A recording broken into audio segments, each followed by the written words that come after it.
Focus future के online platform में फिर से आपका एक बार हार्दिक स्वागत है। आज हम आपके लिए लेके आए हैं रीजनिंग का चैप्टर और उसमें पढ़ाएंगे आपको आज पासा। देखिए पासे में क्या होता है, पासे को बोलते हैं हम घन, जो आप दैनिक जीवन में जो खेलते रहते हैं, जो लूडो खेलते हैं, वही पासा है ये। ठीक है, अब इसमें जो होते हैं दो टाइप का होता है। ठीक है, अब देखिए जो पासे में जो या घन बोले या पासा, बात एक ही है, मगर ये होता है 2D में, इसको बोला जाता है 2D, और एक होता है 3D। जो 3D होता है हम इसको बोल देते हैं घन है, ये होता है घन, मगर इसको क्या बोलते हैं पासा। अब देखिए पासा होता है हमारे दो प्रकार का होता है। अब देखिए जो 3D में होता है इसमें बताता है कि फलक कितने होते हैं, किनारे कितने होते हैं इसके, और कोने कितने होते हैं, कोने कितने होते हैं। तो देखिए फलक वो जो होते हैं वो कितने होंगे बेटा, 6 फलक होंगे। ठीक है, और किनारों की बात कही जाए तो किनारे कितने होते हैं, 12 किनारे होते हैं। अच्छा, कोने की बात कही जाए तो कोने कितने होंगे, 6, या फिर इसको बोल सकते हैं हम शीर्ष। क्या बोलते हैं, शीर्ष।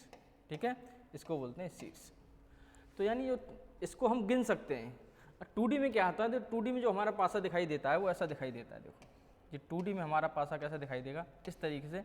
इसके मतलब हमें 3 फेस दिखाई देंगे ओनली। कितने, देखिए 1 2 3, इसका मतलब 3 दिखाई दे, 3 इसके क्या हैं, पीछे छुपे हुए हैं।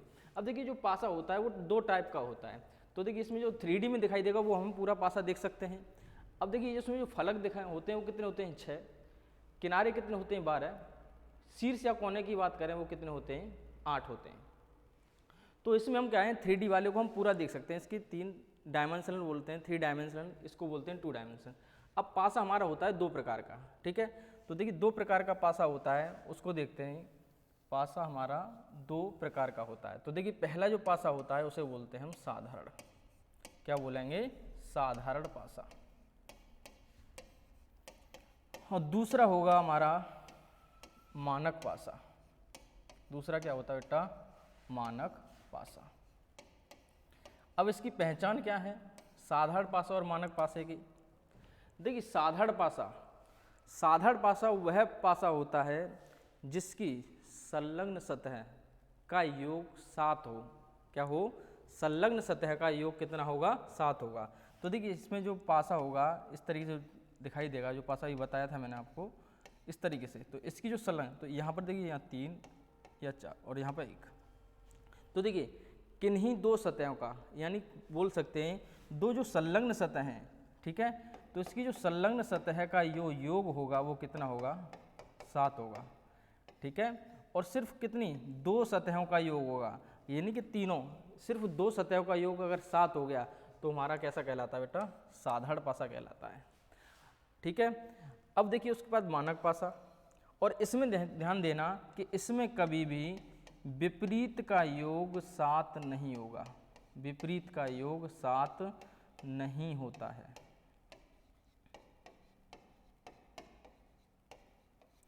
तो समझ में आया कि साधारण पासा क्या होता है। साधारण पासा वह पासा होता है जिसकी संलग्न सतह का योग क्या होता है, 7 होता है, और इसकी विपरीत सतह का योग कितना नहीं होता, 7 नहीं होता। ठीक है, अब आते हैं मानक पासा। मानक पासे में क्या होता है, सेम दोनों की ये कंडीशन है। मानक पासा, मानक पासे में भी देखें हमें कौन कौन सी कंडीशन होती हैं। मानक पासे की जो भी विपरीत इसकी संलग्न सतह होंगी उसका योग 7 नहीं होगा। इसमें संलग्न सतह का योग कितना नहीं होगा, 7 नहीं होगा। और जो विपरीत मानक पासा होता है उसकी विपरीत का योग कितना होता है, 7 होता है। विपरीत का योग कितना होता है, 7 होता है। इसमें संलग्न की सतह का 7 योग नहीं होता है। ठीक है, तो कॉपी पेन लेके सारी चीज़ नोट करते हैं साथ के साथ, इससे कि बार बार आपको पासा नहीं पढ़ना पड़ेगा इससे। ठीक है, तो यहाँ मानक पासा क्या होता है, जिसकी विपरीत सतहों का योग 7 होता है और संलग्न सतह का योग 7 नहीं होता है। अब देखिए ध्यान कैसे रखना है आपको कि सामान्य पासा, बार बार बच्चे भूल ही जाते हैं कि सामान्य पासा क्या होता है, मानक पासा। तो देखिए साधारण, ठीक है, साधारण और यहाँ पर संलग्न, और देखिए 7 क्या आ रहा है, 7। तो इससे ध्यान रखेंगे 7 से क्या है, इसका योग दिखाई देने पर 7 हो जाए, वही कैसा कहलाएगा, साधारण पासा, और जिसका देखिए मानक, और मानक में तो आपको पता ही होना चाहिए, बता दिया कि मानक विपरीत का योग कितना होगा 7। अब जैसे मैंने आप पूछ लूँ कि 2 का विपरीत बताइए कितना होगा, तो 2 के विपरीत हो जाएगा, सॉरी 2 के जो विपरीत हो जाएगा यहाँ पर, तो योग कितना होना चाहिए 7 हो जाए, तो 5 और 2 कितना हो गया 7। तो इसका जो विपरीत योग 2 का विपरीत कितना हो गया 5, तो योग देखें कितना हो गया 7। अब मैंने पूछा 1 के विपरीत कितना होगा, तो इसमें ऐसा अंक जोड़ें तो 6, कितना हो गया 7।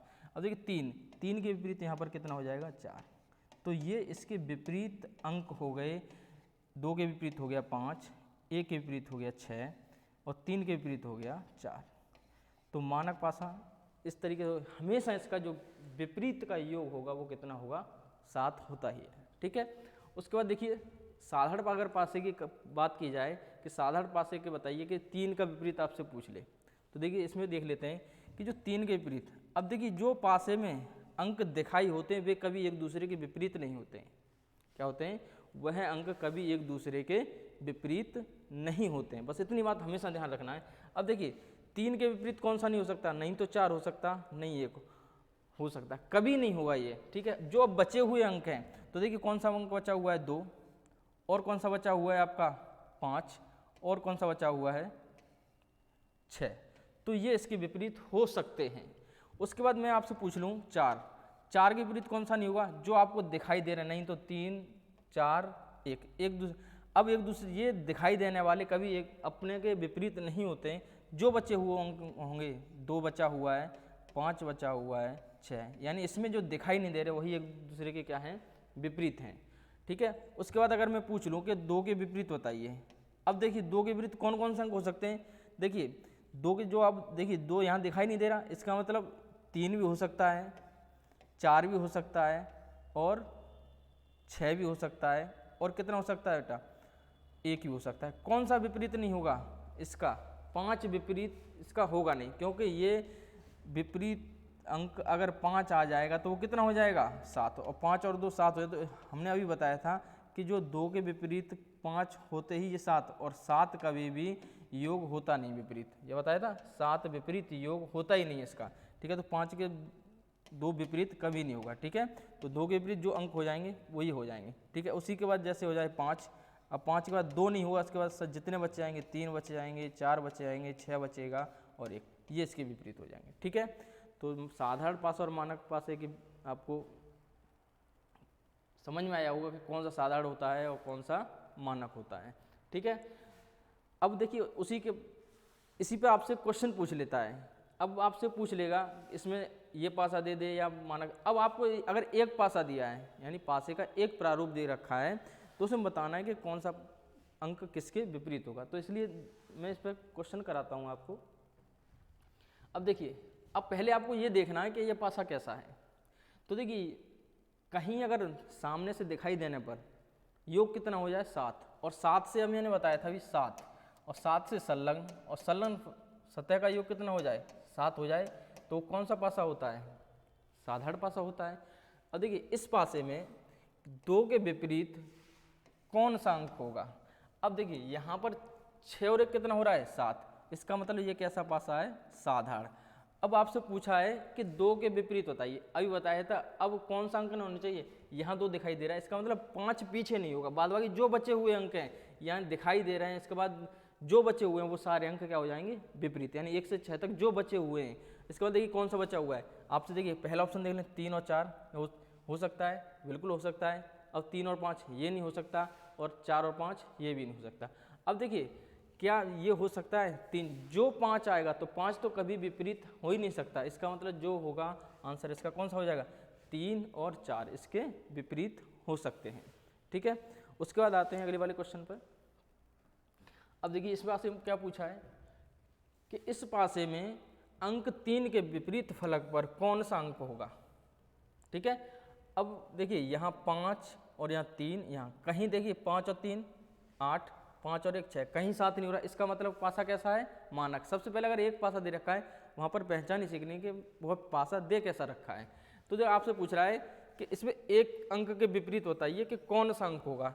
तो देखिए ये मानक पासे, और मानक पासे में क्या होता है कि विपरीत का योग कितना होता है, 7 होता है। तो एक में हम कितना जोड़ें कि हमारा 7 हो जाए, तो एक में अगर हम 6 जोड़ देंगे तो कितना हो जाएगा, 7। कितना जोड़ दें, 6। तो इसका मतलब जो इसका विपरीत अंक हो जाएगा वो कौन सा हो जाएगा, 6। तो एक के विपरीत कितना हो जाएगा, 6। अगर आपसे पूछ ले कि बताइए 3 के विपरीत कितना होगा, तो 3 के विपरीत हो जाएगा 4। अगर आपसे पूछ ले कि 5 के विपरीत कितना होगा, तो 5 के विपरीत हो जाएगा 2। आपसे पूछा क्या गया था कि एक अंक के विपरीत बताइए कौन सा अंक होगा, तो एक के विपरीत हो जाएगा बेटा 6। तो आंसर कौन सा हो जाएगा, सी। ठीक है, चलिए अगला देखते हैं। देखिए इसमें अब इस पासे को देखें कि यह पासा कैसा है, 3 6 5, कहीं योग 7 हो रहा है, नहीं हो रहा, नहीं हुआ तो इसका मतलब कैसा है, मानक पासा है। और मानक पासे में भी बताया था कि विपरीत का योग कितना होता है, 7 होता है। तो इस पासे में अंक 5 के विपरीत अंक कौन सा होगा, ठीक है। अब देखिए कहीं अगर 7 नहीं है तो आप मानक पासा होता है, मानक पासे में विपरीत का योग 7 होता है। बस आपसे पूछ रहा है कि 5 के अंक, तो 5 में कितना आपको जोड़ना पड़ेगा बेटा, 2। इसका मतलब 7 करना है हमको, तो 5 के विपरीत जो हमारा अंक हो जाएगा वो कितना हो जाएगा, 2। तो आंसर कौन सा हो जाएगा। अगर आपसे पूछ ले कि 3 के विपरीत कितना हो जाएगा, 4। पूछ ले 6 के विपरीत कितना हो जाएगा, 1। ठीक है, कोई सा भी पूछ सकता है। चलिए अब अगले वाले क्वेश्चन पे बढ़ते हैं। अब देखिए ये पासा कैसा है। अब देखिए पहले सबसे पहले आपको अगर एक पासा दे रखा है वहाँ पर यह पहचान जरूर करनी है आपको कि वह पासा कौन सा है। इस बात को नोट कर लेना कि अगर एक पासा दे रखा है वहाँ पर जरूर देखें वो पासा मानक है या साधारण है। अब देखिए यहाँ 2 4 3, अच्छा 4 और 3 7, देखिए हो गया ना। और जैसे ही 7 हो गया इसका मतलब साधारण, और साधारण में क्या हो, विपरीत का योग 7 नहीं हो पाए, बस इतना देखना है। अब ये कह रहा है इस पासे में कि अंक 3 के विपरीत फलक पर कौन सा अंक होगा। अब यानी 3 के विपरीत देखना है। अब 3 के विपरीत कौन सा, देखिए अब 2 और 4 को छोड़कर, कौन से को, 2 नहीं होगा और 4 भी नहीं होगा, ये तो लेना ही नहीं। उसके बाद जो बचे, तो 4 और 3 7 हो जाएगा, और 2 तो दिखाई दे रहा है आपको। तो जो बचे हुए हैं, देखिए 1 बचा हुआ है, और कौन सा बचा हुआ है, 5 बचा हुआ है, और कौन सा बचा हुआ है, 6। तो इसका मतलब जो इस 3 के विपरीत कौन से अंक हो जाएंगे, देखिए 1 5 6, कौन सा ऑप्शन हो जाएगा, डी ऑप्शन हो जाएगा। ठीक है, चलिए अगले क्वेश्चन पे आते हैं। देखिए यहाँ क्या कह रहा है। अब देखिए ये भी पासा देखें, पहले सबसे पहले पासा देखें कि पासा कैसा है। देखिए 4 और 3 7, इसका मतलब कैसा पासा है, साधारण पासा है। और साधारण पासे में बताना है कि कौन सा, किसका अंक पूछ रहा है कि इस पासे में अंक 4 के विपरीत फलक पर कौन सा अंक होगा, 4 के विपरीत फलक पर कौन सा अंक होगा। तो अब देखिए 4 के विपरीत पूछ रहा है आपसे, तो 4 के विपरीत अब कौन से अंक नहीं होंगे, पहले नहीं होंगे उनको हटा दीजिए। देखिए नहीं तो 3 होगा, ना तो 4 होगा, जो दिखाई दे रहे हैं इस पासे में वो तो कभी विपरीत हो ही नहीं सकते इसके। अब जो बचे हुए हैं, देखिए बचे हुए क्या हैं, आपका 1 बचा हुआ है और 2 बचा हुआ है, और कौन सा बचा हुआ है, 6। इसका मतलब कौन से होंगे, 1 2 6। अब देखिए यहाँ पर क्या दे रखा है आपको, 1 भी दे रखा है, तो ये तो होगा नहीं, और कौन सा होना चाहिए। अब निश्चित थोड़ी होता है, साधारण पासे में अंक निश्चित नहीं होते, 1 भी हो सकता है, 2 भी हो सकता है, और 6 भी हो सकता है। अब देखिए यहाँ 2, तो 2 भी नहीं होगा। अब यहाँ दे रखा है 1 और 6, तो ये भी नहीं होगा। इसका मतलब इसमें कौन सा अंक नहीं, 2 भी नहीं है, तो 1 और 6 हो सकता है। इसका मतलब 2 भी 7 होता, तो इसका मतलब कौन सा हो जाएगा, आपको जानकारी अधूरी है। यानी तो विपरीत जो इसके हो जाएंगे, 4 के विपरीत 1 2 6 होंगे। ठीक है, तो ये सिर्फ एक कंडीशन के पास थे जहाँ पर एक प्रारूप दे रखा होगा।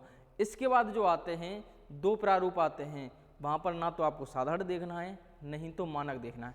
उसमें क्या आते हैं, जिसमें एक अंक कौन समान होगा, 2 अंक समान होगा, तो ये वाले पास। और इसमें एक और जो कंडीशन बन जाती है वहाँ तीसरी, जिसमें कोई भी अंक समान नहीं होगा। ठीक है, तो वो पासे में कराऊंगा आपको। तो पहले इस वाली वीडियो को अच्छे से समझ लें, अच्छे से क्लियर करें कि साधारण पासा क्या होता है, मानक पासा क्या होता है, कि कंडीशन इसकी समझ लें। ठीक है, तो इसके बाद जो भी पासे होंगे वो मैं आपको अगली वाली वीडियो में कराऊंगा। आज के लिए बस इतना ही। Thank you all of you.